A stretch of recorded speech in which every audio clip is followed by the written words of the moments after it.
देशमुख साहेब कोल्हापूरच्या ऐतिहासिक नगरीमध्ये मोदी लाटेला थोपवण्याची कामगिरी ज्या खासदारांनी केली ते तुमचे आमचे सर्वांचे लाडके युवा नेते खासदार मुन्नासाहेब महाडिक साहेब, माने वहिनी साहेब, व्यासपीठावरील सर्व तमाम नेते आणि कोल्हापूर, सांगली आणि साताऱ्याच्या कानाकोपऱ्यातून आलेले सर्व स्वाभिमानी राष्ट्रवादी काँग्रेस पक्षाचे आणि उपस्थित सहकारी मित्रांनो, आज खरं म्हणजे 16 वर्षापूर्वी 15 वर्षापूर्वी कोल्हापूरच्या या भूमीमध्ये पवार साहेबांनी राष्ट्रवादी काँग्रेस पक्षाच्या वतीनं पहिला मेळावा घेतला होता। एक प्रचंड मोठं यश या महाराष्ट्रामध्ये पवार साहेबांच्या विचाराला आलं आणि आजच्या या परिस्थितीमध्ये जातीयवादी शक्तींना थोपवण्यासाठी पुन्हा एकदा पवार साहेबांचे विचार ऐकण्यासाठी पवार साहेबांनी दिलेला आदेश शिरसावंत मानून या जिल्ह्यामध्ये, सांगलीमध्ये आणि साताऱ्यामध्ये पुन्हा एकदा राष्ट्रवादी काँग्रेस पक्ष बलवान करण्यासाठी आज या ऐतिहासिक गांधी मैदानावर आपण सर्वजण जमलात। मनापासून आपल्या सर्वांचे, राज्याच्या आणि देशाच्या नेत्यांचे कोल्हापूर जिल्ह्याच्या वतीनं मी मनापासून स्वागत करतो। मी आपल्याला एकच गोष्टीची खात्री देऊ इच्छितो, देशभर मोदी लाट आली होती पण कोल्हापूरच्या पुरोगामी जनतेनं ही लाट थोपवली, हा इतिहास कोल्हापूरकरांनी दाखवून दिलेला आहे। आणि म्हणून शशिकांत शिंदे साहेबांना मी असा भरोसा देऊ इच्छितो की शिंदे साहेब, साताऱ्याची भूमी ही निश्चितपणे राष्ट्रवादीला सर्वत्र अनुकूल आहे, पण कोल्हापूरची भूमी सुद्धा शाहूंचा विचार घेऊन पुढे जाणारी राष्ट्रवादीच्या मेळाव्यात मी महाराष्ट्रवादी भविष्य माझ्या हाती, मी प्रचंड आशावादी। हे भविष्य माझ्या हाती, मी प्रचंड आशावादी। मी राष्ट्रवादी, मी महाराष्ट्रवादी। या ठिकाणी राष्ट्रवादीच्या प्रचाराचा शुभारंभ श्रीफळ वाढवून आपल्या सर्वांचे लाडके देशाचे नेते माननीय शरदचंद्रजी पवार साहेब यांच्या हस्ते झालेला आहे। यानंतर आपण मनोगताकडे वळूया। मी आपल्या सर्वांचे आदरणीय खासदार माननीय धनंजय महाडिक साहेब यांना विनंती करतो की त्यांनी मनोगत व्यक्त करावं। महाराष्ट्रातील विधानसभेच्या निवडणुकीच्या पार्श्वभूमीवर कोल्हापूर या ठिकाणी राष्ट्रवादी काँग्रेस पक्षाचा प्रचार शुभारंभ संपन्न होतोय। आज या शुभारंभासाठी व्यासपीठावर उपस्थित तुम्हा आम्हा सर्वांचे नेते आदरणीय शरदचंद्रजी पवार साहेब, कार्यक्रमासाठी उपस्थित तटकरे साहेब, नामदार अजितदादा, नामदार भुजबळ साहेब, नामदार पिचड साहेब, नामदार आर पाटील साहेब, नामदार जयंतरावजी पाटील, नामदार दिलीपरावजी वळसे पाटील, नामदार शशिकांतजी शिंदे साहेब, नामदार मुश्रीफ साहेब, निवेदिताताई माने, आदरणीय विद्याताई चव्हाण, उमेशजी पाटील, के.पी. पाटील, कुपेकर वहिनी, महापौर माळवी वहिनी, आर.के. पवार, या कार्यक्रमासाठी व्यासपीठावर उपस्थित असणारे या तिन्ही जिल्ह्यातून आलेले सर्व आमदार, जिल्हा परिषद सदस्य, नगरसेवक, पक्षाचे सर्व सन्माननीय पदाधिकारी, कार्यकर्ते, पत्रकार, छायाचित्रकार बंधू भगिनी, आज कोल्हापूर या ठिकाणी विधानसभेचा प्रचार शुभारंभ होतोय। गेले अनेक दिवस वृत्तपत्रातून आणि टीव्हीतून येतं की कोल्हापूरलाच का, पत्रकार आम्हाला विचारतात कोल्हापूरच का निवडलं, तर त्याची दोन कारणं आहेत बंधू भगिनींनो। पहिलं कारण ज्याचा उल्लेख आदरणीय के.पी. पाटलांनी केला, आणि लाखो संख्येने उपस्थित असलेले सर्व नागरिक बंधू भगिनी, पत्रकार बंधूंनो आणि मित्रांनो, आताच आमचे खासदार धनंजय महाडिक यांनी सांगितल्याप्रमाणे या कोल्हापूर जिल्ह्यानं आमचे नेते पवार साहेबांच्यावर सातत्याने प्रेम केलेलं आहे. त्यांच्यावर मागे राहण्याची भूमिका या कोल्हापूर जिल्ह्याने घेतलेली आहे. आणि म्हणून गेल्या लोकसभेच्या निवडणुकीमध्ये सुद्धा या सर्व देशभर एक वेगळी लाट असताना छत्रपती शाहू महाराजांच्या या पुण्यभूमीनं हे जातीवाद्यांचं लोण या अडवण्याचं सामर्थ्य या कोल्हापूर जिल्ह्याच्या या सर्व मातीमध्ये हे दाखवून देण्याचं काम केलेलं आहे. पुन्हा एकदा या एका विशिष्ट परिस्थितीमध्ये विधानसभेच्या निवडणुका होऊ घातलेल्या आहेत आणि पुन्हा एकदा या कोल्हापूर शहरामधून संपूर्ण राज्याला संदेश देण्यासाठी आज पवार साहेब उपस्थित आहेत. 1999 साली या राष्ट्रवादी काँग्रेस पक्षाची स्थापना याच कोल्हापूर भूमीमध्ये झालेली होती. पुन्हा एकदा या पंचगंगेच्या तीरावरून छत्रपती शाहू महाराजांच्या या पुण्यभूमीतून आज पवार साहेब आपल्याला संदेश देणार आहेत. मी अधिक वेळ घेणार नाही. अनेक नेते मंडळी आता संपूर्ण आपलं मनोगत व्यक्त करणार आहेत. परंतु पवार साहेबांना मी जाता जाता एक शब्द देतो. पवार साहेब, जो उमेदवार तुम्ही जे उमेदवार द्याल ते 100% तर आम्ही निवडून आणूच. संपूर्ण जर आघाडी झाली नाही 10च्या 10 विधानसभेचे आमदार आम्ही निवडून दिल्याशिवाय राहणार नाही असा विश्वास व्यक्त करतो आणि आपली सर्वांची रजा घेतो. जय हिंद, जय महाराष्ट्र. धन्यवाद मुश्रीफ साहेब. यानंतर मनोगत व्यक्त करण्यासाठी मी आमंत्रित करतोय नामदार जयंत पाटील साहेब यांना की त्यांनी मनोगत व्यक्त करावं. राष्ट्रवादीचे ज्येष्ठ नेते नामदार जयंत पाटील साहेब. आपल्या सर्वांचे लाडके नेते आदरणीय पवार साहेब, आपल्या राज्याचे राष्ट्रवादी काँग्रेस पक्षाचे अध्यक्ष सुनील तटकरेजी, व्यासपीठावरील सर्वच मान्यवर आणि बंधू भगिनींनो, लोकसभेनंतर या कोल्हापूरच्या भूमीनं राष्ट्रवादी काँग्रेस पक्षाला दिलेल्या कौलानंतर पहिल्यांदाच आपण एवढ्या मोठ्या संख्येने या ठिकाणी जमतोय. मागच्या काळामध्ये मोदी लाट येऊन गेली आणि आज सकाळपासून या देशातल्या काही पोटनिवडणुकांचे निकाल आपण टीव्हीवर बघतोय. ज्या राजस्थानमध्ये 100% यश भारतीय जनता पक्षाला मिळालं, ज्या गुजरातमध्ये 100% यश भारतीय जनता पक्षाला मिळालं, ज्या ठिकाणी लक्षणीय यश यूपीमध्ये भारतीय जनता पक्षाला मिळालं, त्या ठिकाणचे विधानसभेचे निकाल मित्रांनो आता वेगळे आलेले आहेत. या देशाला ज्या अपेक्षा होत्या, लोकसभेतलं जे चित्र या देशामध्ये लोकसभेच्या निवडणुकात तयार झालं, एका बाजूला कुणीतरी समर्थ पर्याय देतंय याचं चित्र लक्षात आल्यावर लोकांनी तिकडं जनमताचा कौल तिकडं दिला. पुन्हा एकदा या देशात ह्या लाटेला आम्ही दाद देत नाही. आम्हाला आमचे स्थानिक लोक जास्त प्रिय आहेत, ही भूमिका या देशातल्या वेगळ्या राज्यातल्या लोकांनी आज घेतलेली दिसली. महाराष्ट्रानं तर अनेक वेळा अशा लाटा बघितल्या. शाहू महाराजांच्या या भूमीमध्ये ज्या ठिकाणी शाहू फुले आंबेडकरांच्या समतेचा विचार या भूमीनं महाराष्ट्राला दिला, या भूमीत तर अशी जातीयवादी पक्षाची लाट कधी पुढे शिरू शकणार नाही. ही भूमिका या भूमीनं सातत्यानं या देशात आणि महाराष्ट्रात मांडलेली आहे. लोकसभेमध्ये 2 महत्त्वाचे मुद्दे झाले. महागाईमुळे माणसांना तोशीस लागत होती, त्याची झळ आपल्याला बसली. आणि मागच्या काळामध्ये 5 वर्षामध्ये तथाकथित जे भ्रष्टाचाराचे आरोप झाले, त्याला गांभीर्यानं फारसं प्रखरतेनं उत्तर सत्तारूढ पक्षानं दिलं नाही.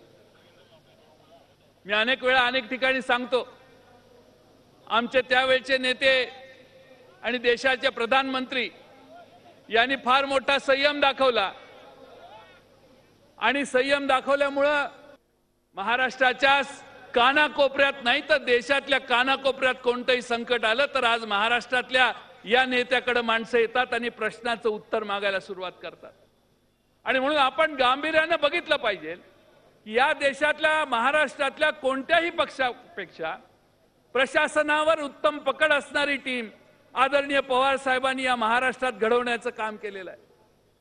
विरोधी पक्षाकडे बघा, भारतीय जनता पक्षाकडे बघा, शिवसेनेकडे बघा, राज्य चालवण्याची धमक कोणाकडे आहे याचा अभ्यास केला तर मित्रांनो, राष्ट्रवादी काँग्रेस पक्षाशिवाय दुसऱ्या कोणत्याही पक्षात अशी ताकद नाही, अशी भावना आज सामान्य माणसांच्या मनात आहे. आज आपण सगळ्यांनी लोकांच्या पर्यंत जाऊन संघर्ष करून जे काम करण्याचा प्रयत्न 15 वर्षात केला, हे महाराष्ट्र उभारण्याचं काम केलं, ज्याचा उल्लेख आमच्या धनंजय महाडिकांनी त्यांच्या भाषणात केला, त्याची पुनरावृत्ती मी करत नाही. ते सगळं चित्र जर बघितलं तर आज देशातलं 1 नंबरचं राज्य म्हणून आमचं महाराष्ट्र आज पुढे आलेलं आहे. सगळ्या सुधारणा, सगळ्या सुविधा आमच्या महाराष्ट्रात 1 नंबरच्या आहेत आणि म्हणून महाराष्ट्र 1 नंबरचं राज्य करण्यामध्ये या देशात फार मोठ्या प्रमाणात आम्ही सगळ्यांनी काम केले. लाल किल्ल्यावरून एक भाषण परवा झालं, शौचालयाच्या सुधारणा करा म्हणून, ज्याची सुरुवात आम्ही 12 वर्षापूर्वी R.R. पाटील या राज्याचे ग्रामविकास मंत्री होते तेव्हापासून केली. महाराष्ट्रातल्या खेड्यापाड्यामध्ये हागणदारी मुक्त गाव करण्याची भूमिका महाराष्ट्रात जेवढी चांगल्या पद्धतीने झाली तेवढी या देशात अन्य ठिकाणी कुठे झाली नाही. महाराष्ट्रातल्या सगळ्या शाळांच्या व्यवस्था असतील, सगळ्या व्यवस्था पूर्ण करत असताना महाराष्ट्र उत्तम राज्य असलं पाहिजे ही भूमिका करताना अजित पवारांच्या सारख्या नेत्याने कदाचित स्पष्टपणाने भूमिका मांडली असेल. रोखठोक बोलणारा नेता बोलत असताना माणसांना फार आवडतं असं माझं मत आहे. जे होणार आहे ते काम झालेलं आहे, होत नाही त्याला नाही म्हटलं तर माणसानं वाचतं, माणसाने तोंडानं उत्तर दिलं, आमचा वेळ घालवला नाही. आणि म्हणून अजितदादांच्या सारखा स्पष्ट बोलणारा नेता आपल्याला लाभलेला आहे. छगन भुजबळ साहेबांच्या सारखा महाराष्ट्रातल्या सर्व समाजांना बरोबर घेऊन जाणारा नेता असेल, मधुकरराव पिचड साहेबांच्या सारखा नेता आदिवासी भागातल्या जनतेवर प्रेम करून काम करणार असेल, महाराष्ट्रातल्या कानाकोपऱ्यापर्यंत शरद पवार साहेबांनी एक चांगली उत्तम कार्यकर्त्यांची फौज निर्माण केलेली आहे आणि त्या फौजेच्या मागे महाराष्ट्रातला ग्रामीण आणि शहरातला माणूस उभा करण्याचं काम पुन्हा एकदा आपल्याला करायचं आहे. आजच्या नारळ फोडण्याच्या कार्यक्रमात सातारा, सांगली, कोल्हापूर या जिल्ह्यातनं पूर्ण ताकदीनं मोठ्यापणानं आपण आला. सांगली जिल्ह्यामध्ये थोडीशी पडझड आमच्या जिल्ह्यामध्ये झाली आहे, पण सांगली जिल्ह्यानं मागच्या वेळी 3 आमदार राष्ट्रवादी काँग्रेसला दिले. शिराळा असेल, वाळवा असेल आणि तासगाव असेल. मी एवढंच फार लांब भाषण करत नाही, पण पवार साहेबांना आणि सुनील तटकरे साहेबांना एवढाच विश्वास देतो की 3चे 5 आमदार करण्याची व्यवस्था सांगली जिल्ह्यात आम्ही सगळे ताकदीने करू आणि महाराष्ट्रात सगळ्यात मोठा पक्ष म्हणून राष्ट्रवादी काँग्रेस पुन्हा निवडून येईल. याच्या व्यवस्थेत आमचा जो काही खारीचा वाटा आहे तो उचलण्याचं काम आम्ही सगळे करू एवढाच विश्वास देतो. आणि पुन्हा एकदा या ठिकाणी मला बोलण्याची संधी दिली याबद्दल मी माझे 2 शब्द पूर्ण करून संयोजकांचे आभार मानतो. धन्यवाद. वेगळ्या विदर्भाची स्वप्न बघतायत आणि महाराष्ट्राचे मुख्यमंत्री व्हायला निघालेत. भाजपच्या या लोकांना मी सांगू इच्छितो, तुम्ही मुख्यमंत्री व्हायला शाहू फुले आंबेडकरांची पुरोगामी विचाराची महाराष्ट्राची परंपरा अजून संपलेली नाही. महाराष्ट्र पुरोगामी शक्तीच्याच ताब्यात राहील. पण लोकसभेच्या निवडणुका झाल्यानंतर जसं वात कुकुट वाऱ्याच्या दिशेनं तोंड फिरवतो तसं अनेकांनी भाजपच्या दिशेला तोंड फिरवलंय. याच डॉक्टर गावित बद्दल, बबनराव पाचपुतेंच्या बद्दल आणि अजितराव घोरपडेंच्या बद्दल जे भाजपचे लोक टीका करत होते, यांच्यावर भ्रष्टाचाराचे आरोप करत होते, आज त्यांना सन्मानाने भाजपमध्ये घेतलं जातंय. भारतीय जनता पार्टीला मी विचारू इच्छितो की तुम्ही आजपर्यंत त्यांच्यावर भ्रष्टाचाराचे आरोप केलेत, असं कोणतं तीर्थ त्यांच्यावर तुम्ही शिंपडलात आणि हे पवित्र झाले? राज्यामध्ये आयाराम गयाराम संस्कृतीला खत पाणी घालण्याचं काम भारतीय जनता पार्टीने केलंय. आजपर्यंत आमचा पक्षामध्ये साधू संतांचा पक्ष हा दावा भारतीय जनता पार्टीचे लोक करत होते. पण अलीकडच्या काळातले त्यांचे व्यवहार बघितल्यानंतर भारतीय जनता पक्ष साधू संतांचा पक्ष नाही, संधी साधूंचा पक्ष आहे.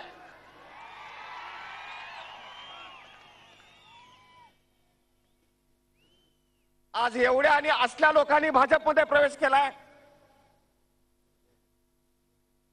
दाल में काला असं म्हटलं जातं, पण आता काले में दाल अशी भाजपची अवस्था झालेली आहे. 100 दिवसाच्या आत पाकिस्तानला धडा शिकवणार होते, महागाई कमी करणार होते, परदेशातला काळा पैसा माघारी आणणार होते. नरेंद्र मोदी साहेब, एक दमडा तरी तुम्ही परदेशातनं परत आणलात का? कोणती महागाई तुम्ही कमी केलीत? अमित शहा म्हणजे विजयाची गुरुकिल्ली. आज उत्तर प्रदेश, पंजाब आणि देशातल्या विविध राज्यांमध्ये लागलेले निकाल बघितल्यानंतर अमित शहा, तुमची जादू संपलेली आहे, भाजपची जादू संपलेली आहे आणि मोदीची लाट खलास झालेली आहे. या पुढच्या काळामध्ये लाटा निर्माण होतील त्या राष्ट्रवादी काँग्रेसच्या असतील.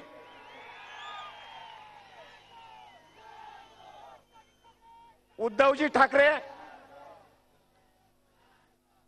तुमची केविलवाणी अवस्था बघून स्वर्गामध्ये बाळासाहेब ठाकरेंना काय वाटत असेल याचा आम्हाला दुःख होता.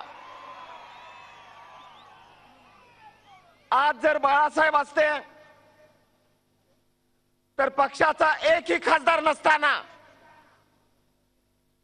त्यांनी भाजपला ठणकावून सांगितलं असता, कमळाबाई अहमदाबादच्या पुढे येऊ नकोस.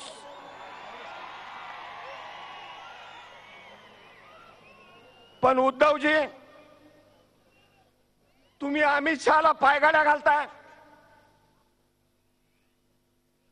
शिवसेनेची फरफट आणि केविलवाणी अवस्था बघवत नाही.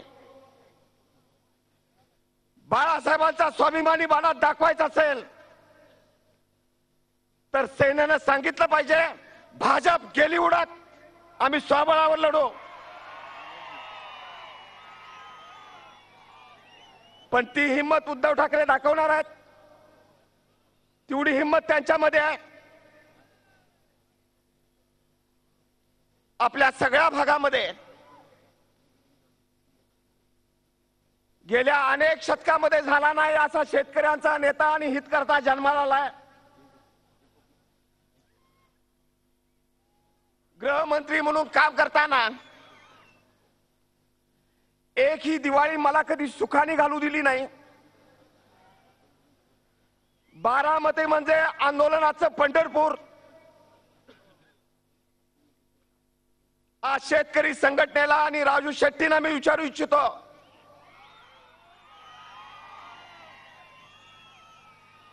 कांद्याचं निर्यात मूल्य वाढवला, निर्यात बंद केली, कांदा आयात केला, कांदा उत्पादक शेतकरी देशोधडीला लावला. म्हणे कांदा जीवनावश्यक आहे. आज अनेक जैन बांधव इथं व्यासपीठावर उपस्थित आहेत. जर कांदा जीवनावश्यक असता तर एकही जैन बांधव जिवंत राहिला नसता. यांनी कुठला शोध लावला? बटाटा आयात, डाळिंबाची वाट लावली, आणि उसाला मिळणारं निर्यात अनुदान बंद करण्याची भूमिका यांनी घेतली. राजू शेट्टी,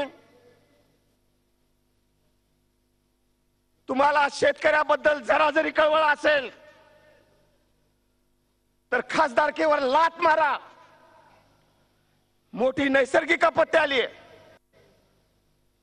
त्यावेळी केंद्रातला पंतप्रधान काँग्रेसचा असून देत किंवा भाजपचा असून देत, त्यांनी एकाच नेत्याला साकडं घातलं आणि ते नेते म्हणजे आपले आदरणीय नेते पवार साहेब. देशामध्ये कोणत्याही क्षेत्रामध्ये डिझास्टर मॅनेजमेंटचं काम पवार साहेब करू शकतील. एवढी मोठी पडझड झाल्यानंतर आम्ही इतक्याच देऊ तितक्याच देऊ, देशातल्या पक्षांनी दानच शिकायची असेल तर ती राष्ट्रवादीकडून शिकावी.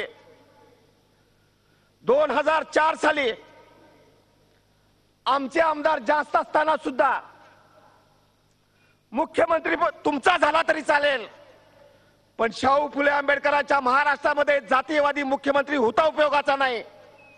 राष्ट्रवादी सोडून दुसरा कुठला पक्ष असू शकत नाही. आणि आज 10 जागासाठी काँग्रेसच्या नेत्यांनी सुद्धा एवढं ओढाताण करण्याची आवश्यकता नाही.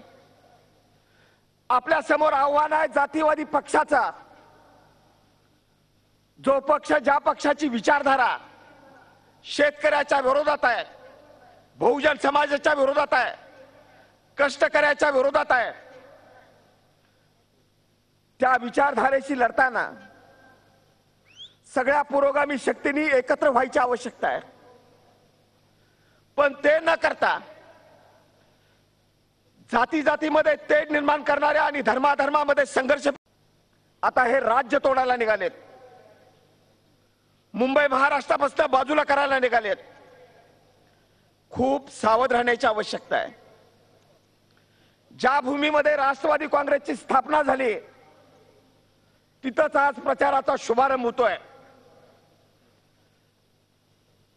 लोकसभेचे निकाल विसरून जा.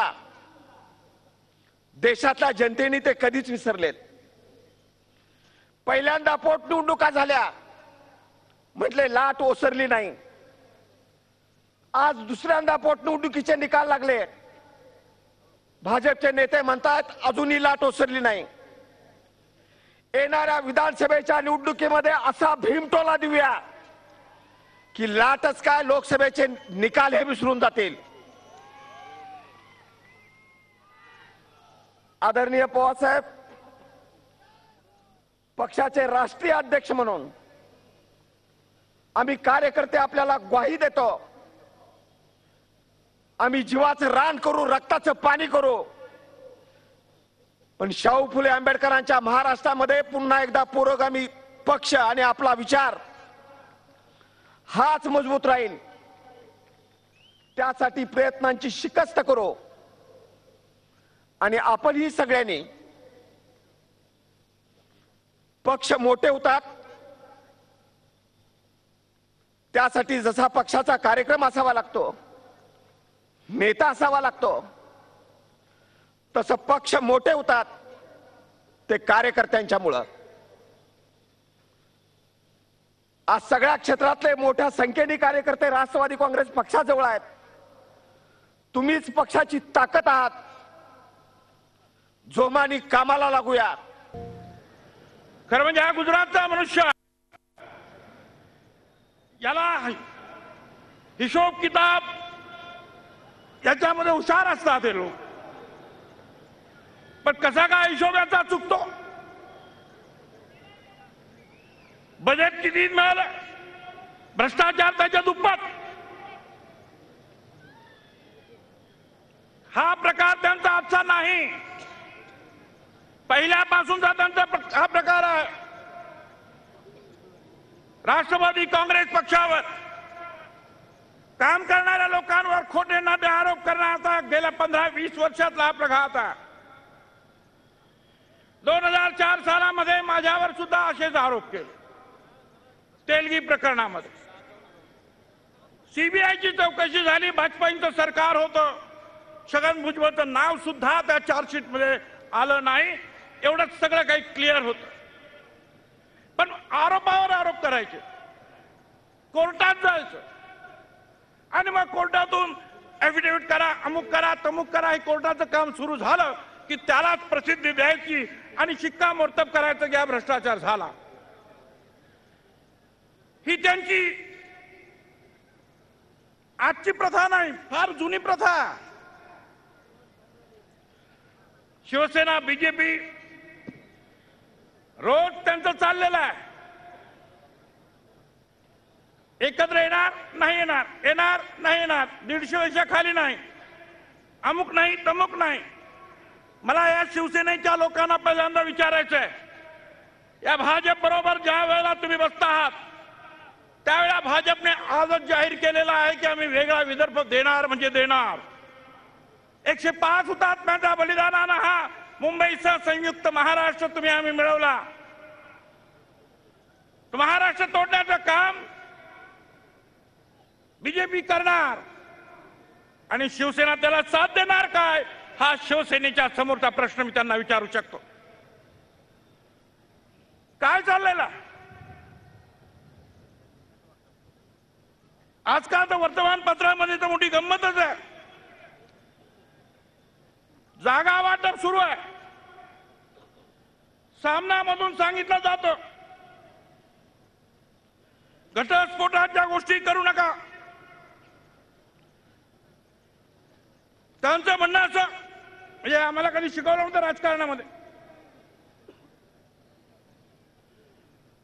पत्नीची अति कामेच्छा हे सुद्धा घटस्फोट मिळण्याचे कारण ठरू शकते. तर काय चाललंय चर्चा, घटस्फोट कशासाठी, कुठली कुठली उदाहरणं देत आहे. त्यांनी ते सांगितल्यावर विनोद तावडे म्हणतात, कामुक नवऱ्याला जशी बायको सोडून देते तशीच बिनकामाच्या बेकार व बायकोवर अवलंबून असलेल्या नवऱ्यालाही बायको सोडते.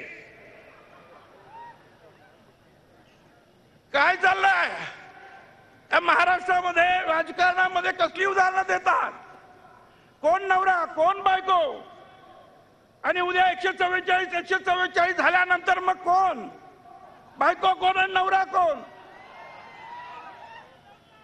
कसली चर्चा आहे राजकारणामध्ये, अशी चर्चा मी कधी पाहिलेली नाही. नाना फडणवीस, श्रीमंत नाना फडणवीस, तसे श्रीमंत आता आहे देवेंद्र फडणवीस. मला तुम्हाला विचारायचं आहे, बहुजनांचं काम करत असताना, ओबीसीचं काम करत असताना मुंडे साहेबांनी सुद्धा माझ्या बरोबर काम केलं, मला पाठिंबा दिला, सपोर्ट केला. काय ते सुद्धा त्या नौटंकीचे भाग होते? तुमच्या बरोबर काम करणारे जानकर असतील, नौटंकी आहे. लहान लहान समाजासाठी ज्या वेळेला बहुजन समाज, हा समाज तुमच्या या भाषणाला 15 ऑक्टोबरच्या दिवशी मतदानाच्या पेटीमध्ये उत्तर दिल्याशिवाय राहणार नाही.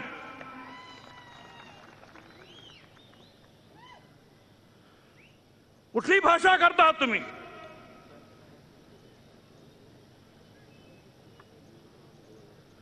सामाजिक काम करणं त्याला नौटंकी म्हणतात. मगाशी आता आर पाटलांनी सांगितलं, मी नाशिकचा पालकमंत्री आहे, कांद्याची वाट लावून टाकली, एक्सपोर्ट बंद, डाळिंब, कांदा, बटाटा, टोमॅटो सगळ्यांचा एक्सपोर्ट बंद. इजिप्त वरून कांदा आणला, 3500 रुपये भाव, त्याला पाणी सुटलं, त्याला हवा घालतायत पंख्याची. एवढंच नाही तर पवार साहेब आणि ज्या वेळेला युपीएचं सरकार होतं त्यावेळेला दरवर्षी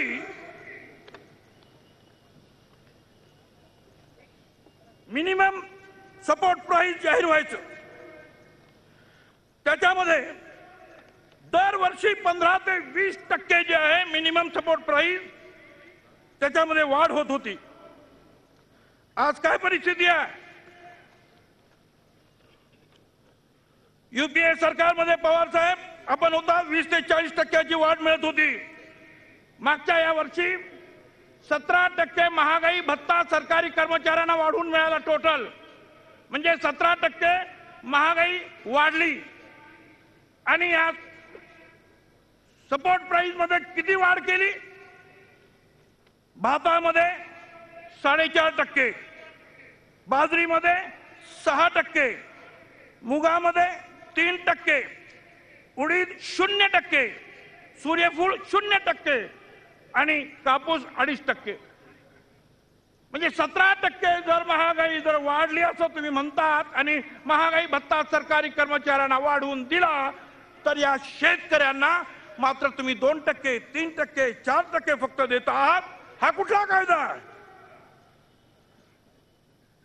एकीकडे शेतकऱ्याला मारलं, रेल्वेचे भाव वाढवले आणि दुसरीकडे जे धार्मिक उन्माद या देशामध्ये वाढवायचं काम सुरू आहे. लव जिहाद म्हणून ओरडलं जात आहे. म्हणजे मुसलमान मुलानं हिंदू बरोबर लग्न केलं तर तो लव जिहाद. आम्ही सांगितलं अरे अनेक हिंदू मुलांनी सुद्धा मुस्लिम मुलींबरोबर लग्न केलं, त्याला काय म्हणायचं? लव सनातन. अगदी सुनील दत्तने नरगिस बरोबर लग्न केलं. आता असलेला सुनील शेट्टी त्याने सुद्धा मुस्लिम मुलीवर लग्न केलं. 1 नाही 2 नाही 50 100 1000 उदाहरणं आहेत. बीजेपीनं सांगितलं आमचा काही संबंध नाही. माझ्याकडे या ठिकाणी वर्तमानपत्राचं कात्रण आहे संडे एक्सप्रेस मध्ये. त्याच्यामध्ये RSS ची मीटिंग सुरू आहे आणि या RSSच्या मीटिंग मधून या लव जिहादच्या बाबतीमध्ये उठाव करण्यासाठी आणि देशामध्ये धार्मिक उन्माद वाढवण्याचं काम करण्यासाठी जे निर्णय घेतले जात आहेत हे वर्तमानपत्रात आलेले रविवारच्या. मला आपल्याला सांगायचं आहे वेगवेगळ्या पद्धतीनं हे लोक काम करतायत. साईबाबाची पूजा करू नका. तो म्हणे मुसलमानांच्या पोटी वेश्याच्या पोटी आलेला पुत्र आहे. अरे तुम्हाला काय करायचंय? कोण साईबाबाची पूजा करील, कोण गाडगे बाबांची पूजा करील, तुम्हाला काय करायचं? पण मुद्दा म्हणून अशा पद्धतीनं त्या देशामध्ये हे वातावरण खराब करायचं आहे हे काम हे करतायत. आणि मग हिंदूंची जर एवढी तुम्हाला काळजी आहे तर नाशिकच्या कुंभमेळ्याला अजून 1 रुपया सुद्धा दिला नाही. तुमचं हिंदू प्रेम सुद्धा खोटं आहे. माझी आपल्याला सगळ्यांना विनंती आहे, शाहू फुले आंबेडकरांच्या या भूमीमध्ये कुठल्याही प्रकारे हे लोक सत्तेवर येता कामा नयेत. हे जर आले तर समतेचा विचाराचा पराजय होईल. RRनं सांगितलं की हे निर्णय फिरवले जातील. एक तर सत्तेवर येणार नाहीत, येऊ शकणार नाहीत आणि निर्णय फिरवायला काही आघाडी सरकारनं चुकीचे निर्णय घेतलेले नाहीत. गोरगरिबांच्याच कल्याणाचे निर्णय घेतलेले आहेत. कुणाच्याही बापाची ताकद नाही एक सुद्धा निर्णय बदलण्याचा. मग ते मराठी आरक्षण असेल, मराठा आरक्षण असेल, मुस्लिम आरक्षण असेल, एक सुद्धा निर्णय बदलता येणार नाही. अतिशय विचारपूर्वक सर्व समावेशक निर्णय घेतलेले आहेत. पण याच्या सगळ्या निर्णयाच्या पाठीमागं तुम्हाला उभं राहावं लागेल. मराठ्यांची ताकद तुम्हाला दाखवावी लागेल. हिमतीनं आजच जो निकाल लागला या देशामध्ये, मोदीची लाट कधीच संपलेली आहे. आता परत एकदा राष्ट्रवादीची लाट याच कोल्हापुरामधून उठली पाहिजे आणि प्रत्येकानं या हिमतीनं उभं राहिलं पाहिजे. सरफरोशी की तमन्ना आज हमारे दिल में है, देखना है जोर कितना बाजू एक दिल में है. धन्यवाद. जय हिंद, जय महाराष्ट्र. धन्यवाद साहेब. यानंतर आपल्या सर्वांचे लाडके राज्याचे उपमुख्यमंत्री लाडके नेते माननीय अजितदादा आदरणीय पवार पवार साहेब, प्रांताध्यक्ष सुनील तटकरेजी, भुजबळ साहेब, पिचड साहेब, आर पाटील, दिलीप वळसे पाटील, मुश्रीफ साहेब, सर्व उपस्थित स्टेजवरचे मान्यवर नेते मंडळी, माझ्या कोल्हापूर, सातारा, सांगलीच्या परिसरातून आलेले राष्ट्रवादी काँग्रेस पार्टीचे सर्व जीवाभावाचे कार्यकर्ते, मतदार बंधू भगिनींनो आणि माझ्या पत्रकार मित्रांनो, समतेचे प्रणेते छत्रपती शाहू महाराजांच्या स्मृतीस सर्वप्रथम अभिवादन करतो आणि आपल्या सर्वांचं या जाहीर सभेच्या निमित्तानं मी मनापासून स्वागत करतो. आजपासून फक्त 28 दिवस, उद्याच्या 5 वर्षाच्या करता शाहू फुले आंबेडकरांचा महाराष्ट्र कोणाच्या हातामध्ये द्यायचा याबद्दलचा निर्णय महाराष्ट्रातल्या चांद्यापासून बांद्यापर्यंत पसरलेल्या माझ्या मतदारांना घ्यायचा आहे. अनेक निवडणुका येतात जातात, अनेक राजकीय स्थित्यंतर घडतात, राजकारणामध्ये चढ उतार देखील होत असतात. लोकसभेच्या निवडणुकीच्या निमित्तानं आपण तो निकाल पाहिला. माझी राष्ट्रवादी काँग्रेस पार्टीच्या कार्यकर्त्यांना आग्रहाची विनंती आहे की बाबांनो, त्या निकालाच्या मुळे खचून जाऊ नका, नाउमेद होऊ नका. आता अधिक जोमाने आपण सगळेजण कामाला लागूया. यंदा उशिरा का होईना पाऊस पाणी चांगलं झालेलं आहे. अपवाद मराठवाड्याचा, धरणांचा आहे, पण उर्वरित महाराष्ट्रामध्ये, विदर्भ, उत्तर महाराष्ट्रामध्ये, माझ्या कोकणामध्ये, आपल्या भागामध्ये सगळीकडे पाऊस चांगला झालेला आहे आणि त्याच्यामुळे एक वेगळं वातावरण तयार झालेलं आहे. हे वातावरण तयार होत असताना उद्याच्या निवडणुकीच्या रणधुमाळीमध्ये अनेक आरोप प्रत्यारोप होतील. पवार साहेबांच्या काळामध्ये दूध जे पावडर व्हायची ती परदेशामध्ये पाठवण्याचा करता आपल्याला मदत मिळायची, ती सगळी मदत थांबवलेली आहे आणि त्याच्यामुळे पावडरचे दर देखील घसरलेले आहेत. अरे, छोट्या छोट्या माझ्या शेतमजुराच्या आणि शेतकऱ्याच्या घरामध्ये एखाद दुसरी गाय म्हैस असते. माझ्या कोल्हापूरमध्ये, सांगलीमध्ये, साताऱ्यामध्ये मोठ्या प्रमाणावर दुधाचा धंदा फोफवलेला आहे. त्यांना 2 पैसे मिळत असताना आज त्यांना न्याय देण्याची भूमिका कोण घेत नाही, याला जबाबदार कोण आहे? हे प्रश्न कोण सोडवणार आहे? तुम्ही कशा करता लोकसभा मध्ये सत्तेवर आलेला आहे, हा पण विचार करण्याची वेळ ही निश्चितपणे त्या ठिकाणी आलेली आहे. ऊसाचं काय परिस्थिती आहे? इथे अनेक साखर कारखान्याचे चेअरमन बसले. तुम्ही साखर उत्पादक शेतकरी आहात, ऊस उत्पादक शेतकरी आहात. मला आठवतंय युपीएचं सरकार असताना 3000 रुपये क्विंटलला साखरेचा दर होता. के.पी. पाटील, बाळासाहेब पाटलांना विचारा, 2700 रुपयांनी दर चाललेले आहेत. साखर उठाव होत नाही, टेंडर कुणी भरत नाही. आज काही काही कारखान्यामध्ये 10-10, 12-12 लाख पोती साखर त्या ठिकाणी साठलेली आहे. उद्याच्या 1 तारखेला कारखाने सुरू होण्यासारखी परिस्थिती निर्माण झालेली आहे आणि असं असताना पूर्वीची साखर विकली जात नाही, साखरेच्या बद्दल धोरण ठरवलं जात नाही.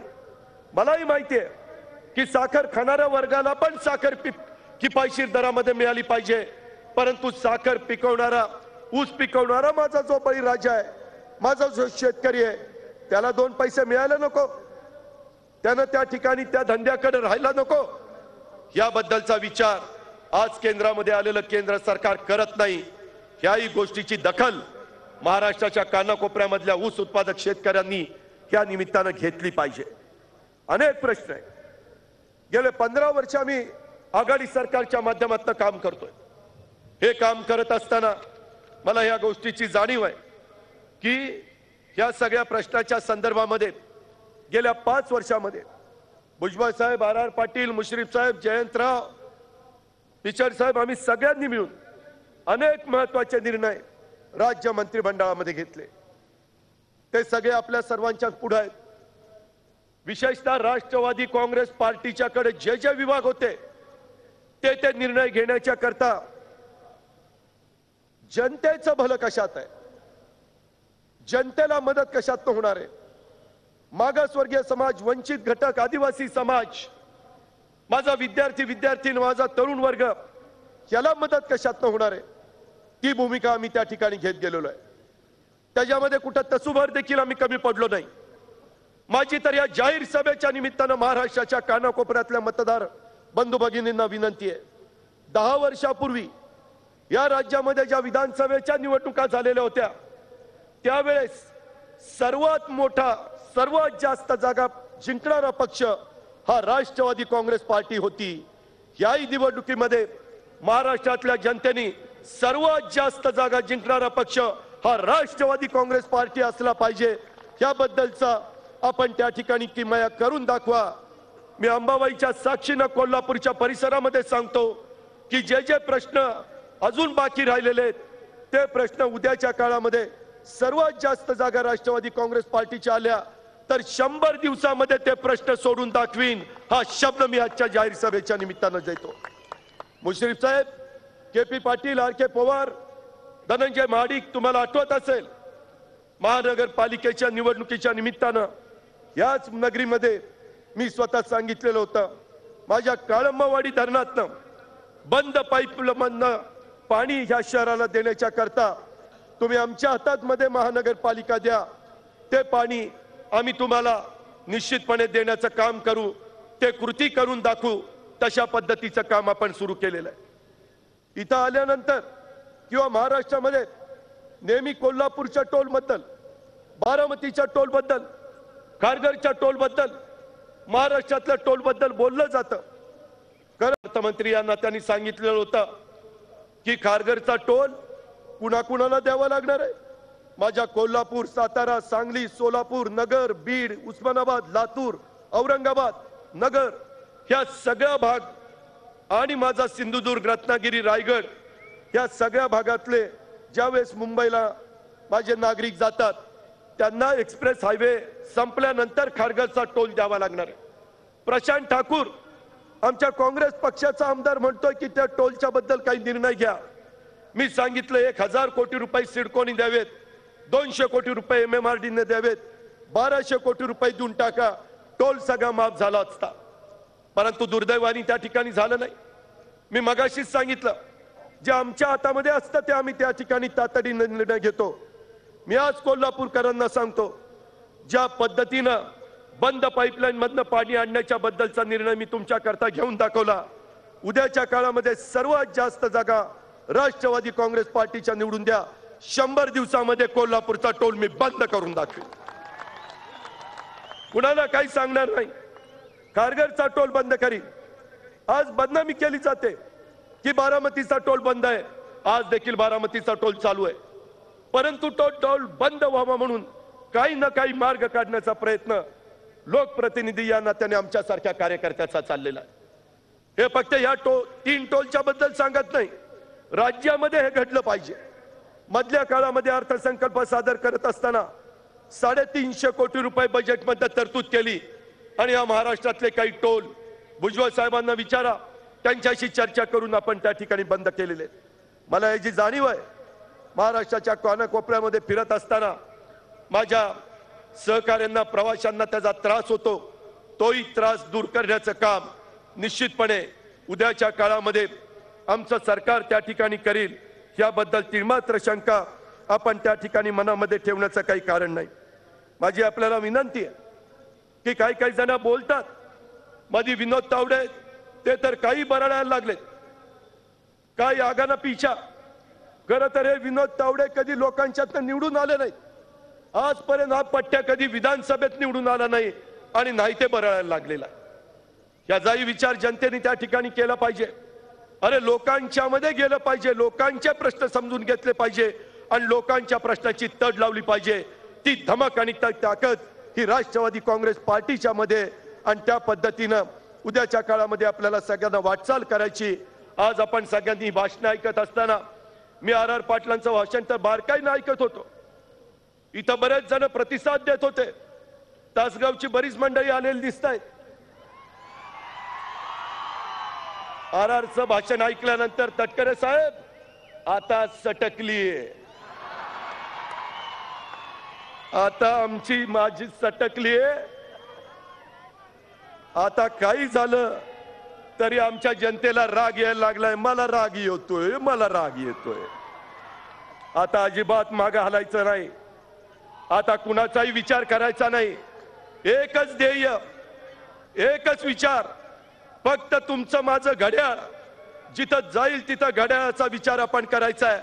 हा माझ्या जातीचा, हा माझ्या पातीचा, हा माझ्या गोत्याचा, अशा पद्धतीचा विचार करण्याची काही गरज नाही.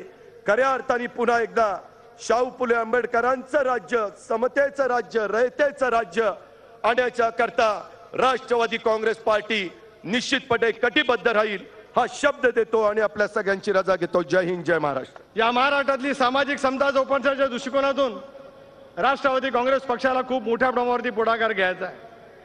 निवडणुकीचे निकाल आजच लागले. 3 महिन्यापूर्वी ज्यावेळेला अच्छे दिन आएंगे असा वादा करत देशभरामध्ये स्वप्न विकत घेत जी माणसं सत्तेवरती आली त्याच्याबद्दलचा निकाल लागलेला आज आपल्याला सर्वांना त्या ठिकाणी पाहायला मिळू शकतो आहे. पण या निकालाबरोबर ती एक गोष्ट निश्चितपणाने स्पष्ट झाली. ज्या राज्यामध्ये प्रबळपणाने तो विचार टिकवण्यात आला, ज्या राज्यामधलं नेतृत्व देशपातळीवरच्या विचाराचं काळ सतत धरत आलं, त्या उत्तर प्रदेशमध्ये लागलेले निकाल आज आपल्याला स्पष्टपणाने त्या ठिकाणी पाहायला मिळू शकतात.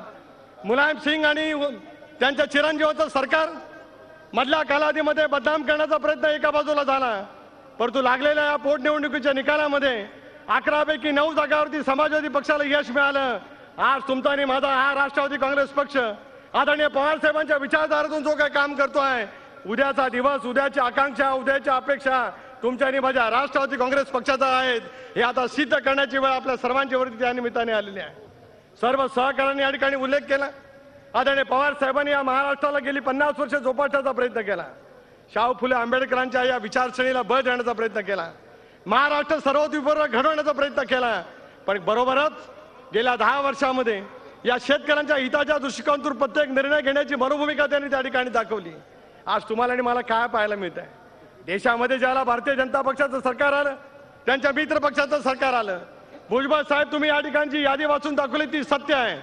किमान आधारभूत किमतीच्या बाबतीमध्ये घेतले गेलेले निर्णय आणि आदरणीय पवार साहेबांच्या कालखंडामध्ये घेतले गेलेले निर्णय या देशातल्या आणि या राज्यातल्या शेतकऱ्यांच्या हिताच्या विरोधात आहेत. ही बाब स्पष्ट झालेली आपल्याला पाहायला मिळू शकते आहे. काय चित्र आज आपण पाहतो उस्मानाबादच्या परिसरामध्ये या वेळेला ज्या वेळेला पावसाने ओढ धरलेली होती त्याला उद्धव ठाकरेंनी एक त्या ठिकाणी आदेश काढले की शिवसेनेचे सर्व नेते त्या ठिकाणी दौरा करतील. एकच शिवसेनेचे मंत्री आहेत आज या देशाच्या सरकारमध्ये. आनंद गीतेजी उस्मानाबादच्या दौऱ्यावरती गेले आणि रस्त्यावरती उभं राहून त्यांनी पिकाची पाहणी केली. आमच्या उत्स्फूर्तपणाने असलेल्या वाहिन्यांच्या प्रतिनिधींनी त्यांना विचारलं की गीतेजी, तुम्ही रस्त्यावर पाहणी काय करतात? शरद पवार साहेब तर शेतामध्ये, शेताच्या शिवारामध्ये जात होते, शेतकऱ्यांना त्या ठिकाणी भेटत होते. तुम्ही आज आता या ठिकाणी पाहणी रस्त्यावर काय करतात? गीतेने उत्तर दिलं वाहिन्यांच्या प्रतिनिधींना की तुमची अपेक्षा काय होती की कपडे काढून मी त्या ठिकाणी जावं की काय? शेतकऱ्यांच्या प्रश्नाच्या बाबतीमध्ये अशा पद्धतीची भूमिका दाखवणारी ही माणसं शेतकऱ्यांच्या हितापासून किती दूर गेलेले आहेत हे चित्र तुम्हाला आणि मला त्या निमित्ताने पाहायला मिळू शकतं आहे. काय पाहतो आज आपण महाराष्ट्राच्या भूमीमध्ये? आज एका बाजूला उद्धव ठाकरे म्हणतात, नांदेडला गेल्याच्या नंतर म्हणतात की मला मुख्यमंत्री पदाची आस नाही. तेच त्या दिवशी मुंबईच्या एका पत्रकारांच्या परिषदेमध्ये सांगतात की नाही, मी बाळासाहेबांचा चिरंजीव आहे, महाराष्ट्रामध्ये जर काही मला मुख्यमंत्री व्हायला आवडेल. त्याचबरोबर ती भारतीय जनता पक्षाचे तर 4-4, 5-5 माणसं एका बाजूला लाईनला लागलेले आहेत. त्यांच्या मनामध्ये ज्याला विचाराची सुस्पष्टता नाही, जातीयवादी विखारच्या मनोवृत्तीमध्ये आहे.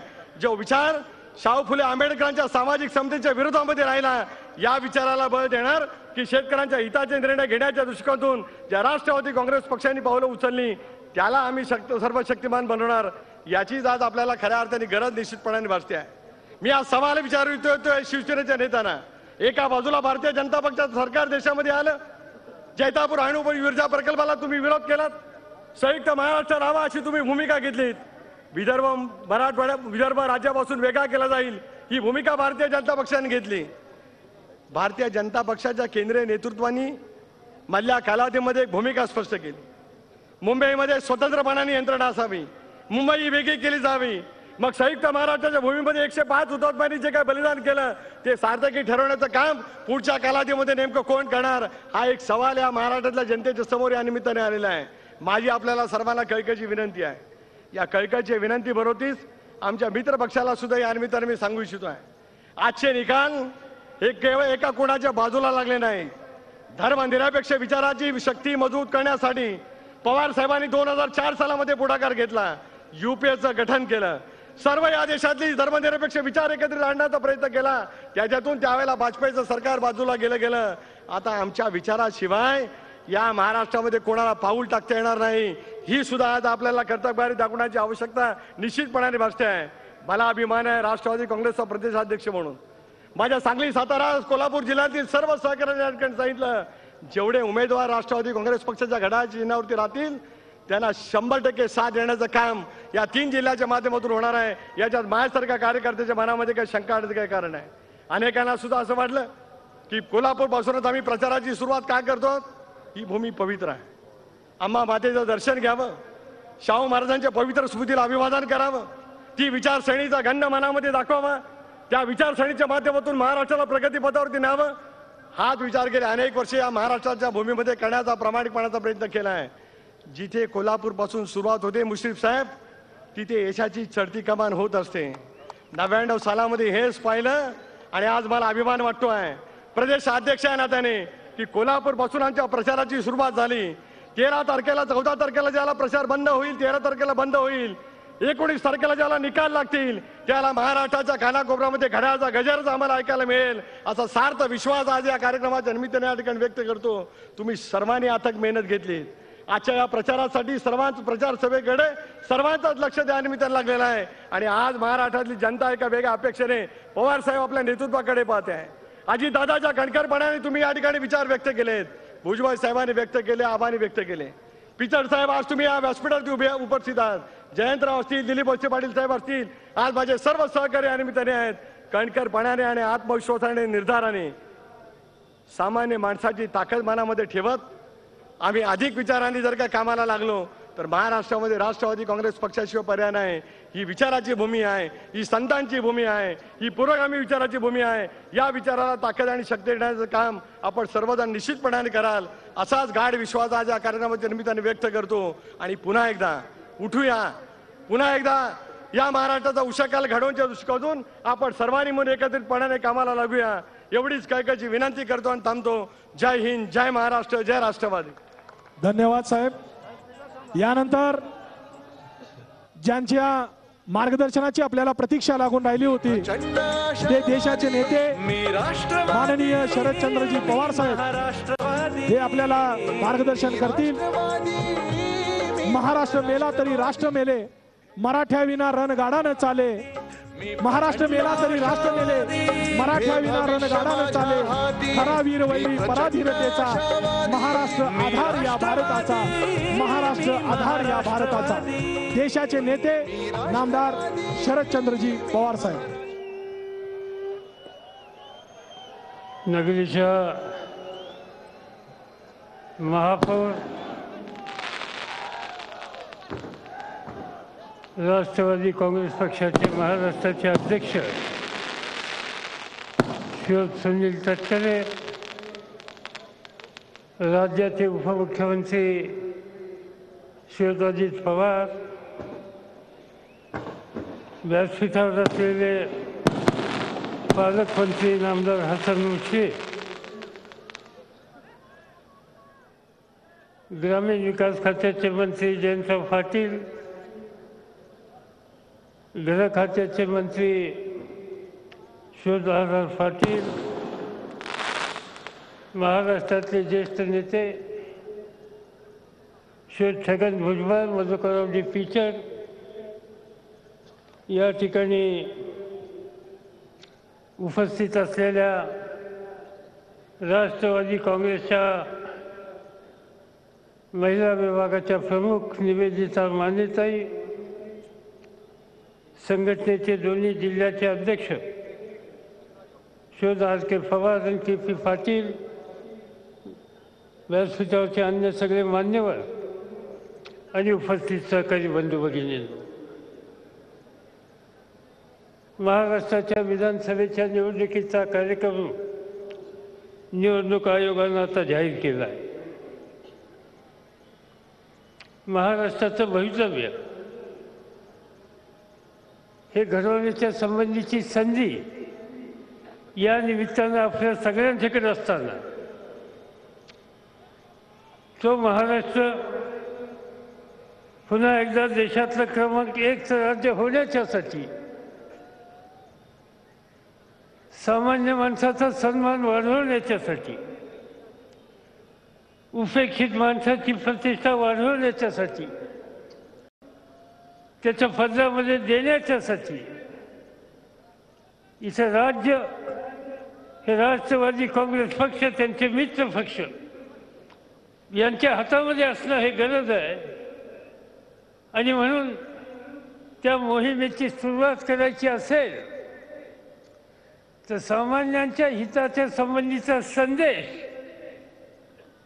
ज्या भूमीनं दिला त्या शाहू राजांच्या नगरीतच आपण गेलं पाहिजे ही भूमिका आम्ही सगळ्यांनी विचारानं स्वीकारली.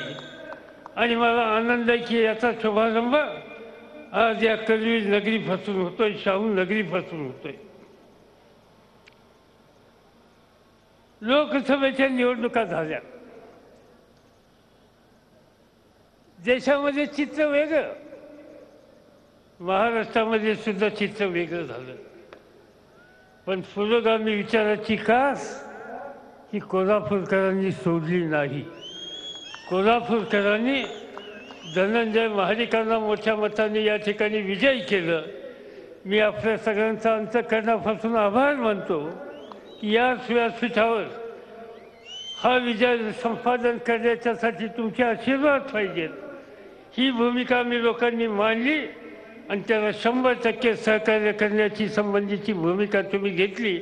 याची नोंद आम्हा लोकांच्या अंतःकरणामध्ये कायम राहील आणि त्या पद्धतीची आपली काळजी घेतली जाईल हा विश्वास या निमित्तानं मी आपल्या सगळ्यांना देतो.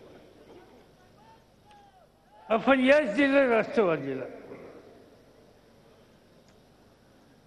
हा शेतीच्या संबंधीचा आस्था असणारा जिल्हा आहे, उद्योगधंद्यामध्ये लक्ष देणारा जिल्हा आहे, खेळाच्या क्षेत्रामध्ये कुस्तीगीरांना वाव देणारा जिल्हा आहे, कलावंतांना प्रोत्साहन देणारा हा जिल्हा आहे. आणि त्याच्या पाठीमागे शाहू राजांची शिकवण आहे. आणि म्हणून कुठलीही जबाबदारी समाजाने नीतीने आम्हाला लोकांच्यावर टाकली तरी आम्हाला लोकांच्या अंतःकरणामध्ये शाहू राजांचा विचार, महात्मा ज्योतिबा फुले यांचा विचार, कर्मवीर बाबूराव पाटलांचा विचार हा अखंडपणाने असतो. आणि त्या पद्धतीनं पावलं टाकण्याच्या बद्दलची भूमिका आम्ही लोक घेत असतो. गेली 10 वर्ष माझ्याकडे देशाच्या शेती खात्याची जबाबदारी होती. काळजी घेतली की शेतकऱ्याच्या मालाला किंमत कशी मिळेल. ऊसाची किंमत वाढवली, साखर निर्यात होईल याची काळजी घेतली. निर्यात होताना आंतरराष्ट्रीय बाजारपेठेमध्ये स्पर्धा करणं शक्य नसेल तर त्याला अनुदान देण्याच्याबद्दलची भूमिका घेतली. दूध जास्त झालं तर दुधाची पावडर जगामध्ये पाठवण्याच्यासाठी अनुदान देण्याच्या संबंधीची भूमिका घेतली. गहू, तांदूळ, कापूस, साखर याची निर्यात करणारा जगातला 2 नंबरचा देश म्हणून भारताचा नवलौकिक शेतकऱ्यांच्या प्रयत्नातून, त्यांच्या घामातून वाढवला गेला. हे सगळं काम केलं. त्याच्या पाठीमागं कोल्हापूरच्या शेतकऱ्यांची आणि कष्टकऱ्यांची प्रेरणा ही आम्हा सगळ्यांच्या अंतःकरणामध्ये होती. जे काही निकाल घेतले, मग व्याजाचा दर कमी करण्याच्या संबंधीचा असो, कर्जाचा बोजा माफ करण्याच्या संबंधीचा असो, या सगळ्याच्या पाठीमागं सातत्यानं निर्णय घेण्याच्यासाठी बसल्यानंतर आम्हा लोकांच्या समोर शाहू राजांचा कारभार हा एकच विचार यायचा आणि त्या माध्यमातून पुढे जाण्याच्याबद्दलची पावलं टाकली घेतली.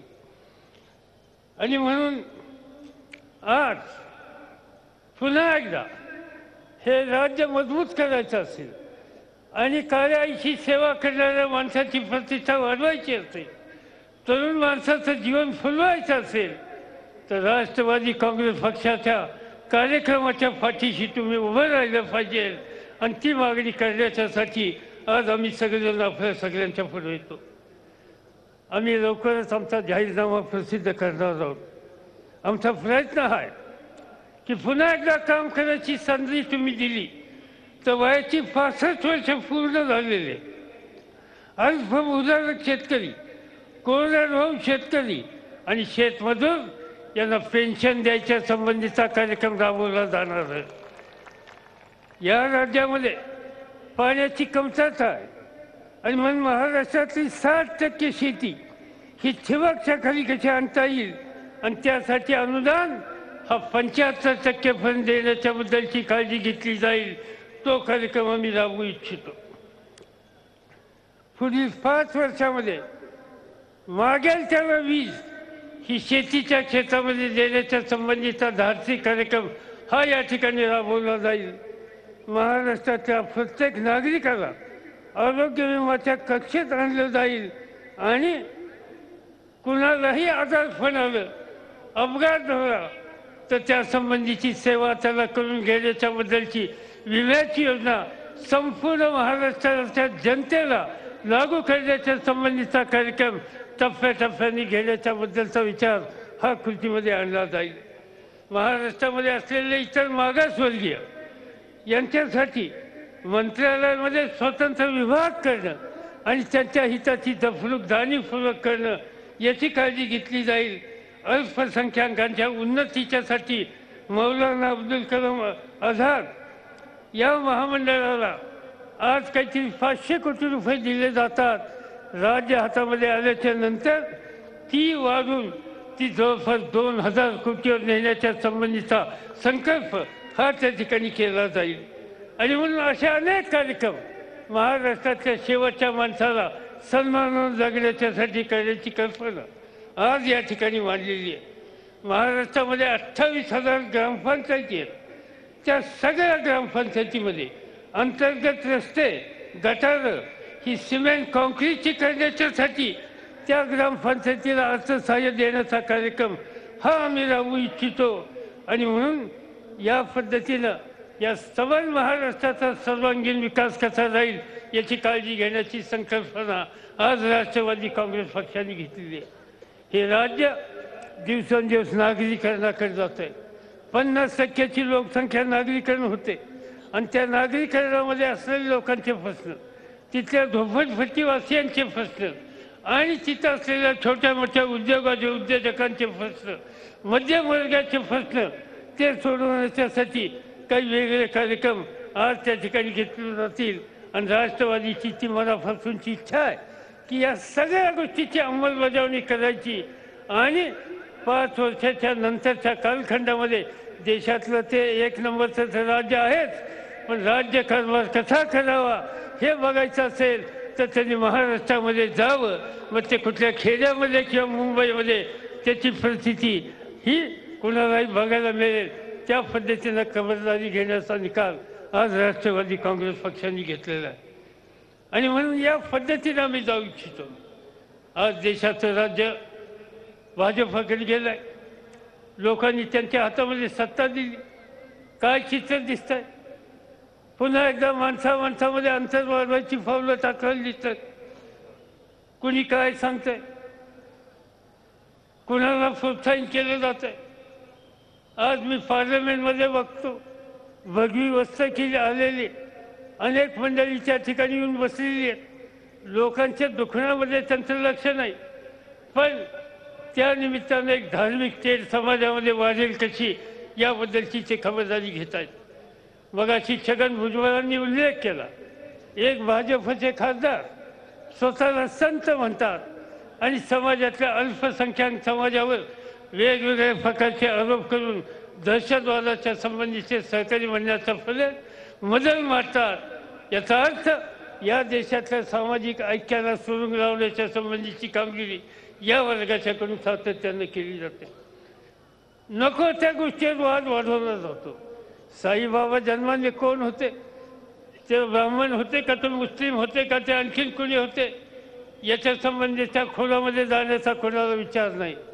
साईबाबा एक सध्याचं स्थान लोकांचं झालेलं आहे आणि म्हणून अशा सध्याच्या स्थानाच्या संबंधीचा वाद हा या देशामध्ये वाढवण्याच्या संबंधीची खबरदारी धर्म संसदेच्या माध्यमातून हे लोक घेत आहेत. या धर्म संसदेनं एकेकाळी ज्ञानेश्वरांच्यावर टीकाफेक केली होती, संत तुकारामांच्यावर टीकाफेक केली होती, छत्रपती शिवाजी महाराजांच्यावर सुद्धा एका वेगळ्या पद्धतीनं बोलण्याच्या संबंधीचं धाडस दिलं होतं. कोणी अधिकार दिला या धर्म संसदेला? कुठलीही संसद आम्हाला एकच व्हायचे की लोकशाहीच्या माध्यमातून लोकांनी दिलेल्या अधिकारातून जी लोकसभेमध्ये लोक जातात ती संसद ही या देशाने स्वीकारलेली आहे. आणि ती संसद डॉक्टर बाबासाहेब आंबेडकरांनी घटनेच्या माध्यमातून आपल्याला दिलेली आहे. ती बाजूला टाकून धर्माच्या नावानं एक वेगळी संसद या देशामध्ये मजबूत करण्याचा प्रयत्न कोणी करत असेल तर शाहूराजांच्याबद्दल आस्था असलेला, ज्योतिबा फुल्यांच्या आणि आंबेडकरांच्या बद्दल आस्था असलेला महाराष्ट्राचा कुठलाही घटक अशा प्रकारची सांप्रदायिक विचारधारा उद्ध्वस्त केल्याशिवाय राहणार नाही. आणि ते करण्याच्यासाठी आज राष्ट्रवादी काँग्रेस पक्ष मजबूतीने आपल्या सगळ्यांच्या पुढे येतोय. अनेक गोष्टी आहेत, या सगळ्या गोष्टी विचार करून घेणं हे काम आपल्याला करायचं आहे. ते आपण कराल या प्रकारचा विश्वास या ठिकाणी बाळगतो. आणि एवढ्या प्रचंड संख्येनं आपण आलात त्याबद्दल कृतज्ञता व्यक्त करतो आणि माझे 2 शब्द संपवतो. धन्यवाद साहेब. यानंतर आभार प्रदर्शन करतील झी 24 तास रहा एक पाऊल पुढे.